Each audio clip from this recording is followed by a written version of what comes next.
Bannack is a real study in people.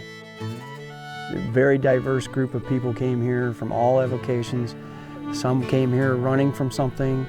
Most came here running toward something that they never found. It was a hard-scrabble life. Many people perished just in the journey to get here. That anybody survives after arrival here is amazing. And it's a desolate place. It's a humbling place. It will humble you in short order. And you just got to give a lot of respect to the people that came here and stayed here and made it.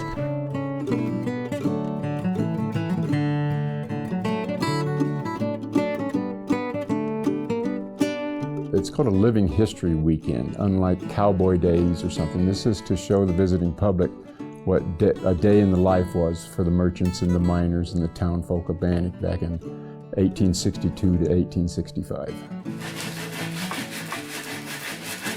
I portray a fellow by the name of William Sturgis, who built the first sawmill in Bannack, and he saw a need for that and said, well, I can make a lot more money and a better living selling wood than I can mining for gold with the rest of them. So unless you live the history, you really can't appreciate it. Unless you live and sleep in a tent in the cold and actually use the tools that they used hundreds of years ago, you can't really appreciate what they did.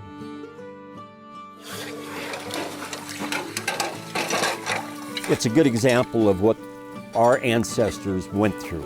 You know, there's not just the adversity or the skills of running a blacksmith shop or carpenter or any of the other trades on it, but just the climate, the weather, the adversity that you had to go ahead and endure at the same time, you know, when conditions weren't well.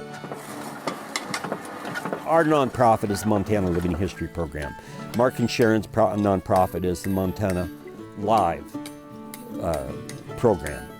And so two different names, but with the same goals of going ahead and trying to teach history and to keep it alive and be able to show people, you know, especially the young kids coming up, be able to show them the old ways and how things were done.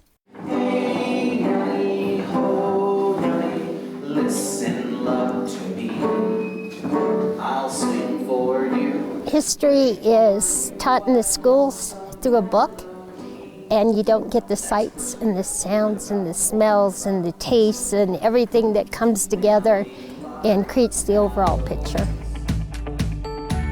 It's a very rewarding feeling, and especially when the school children come through, to get to be able to tell them history that you're pretty sure they're not getting in their classroom, and keep history alive.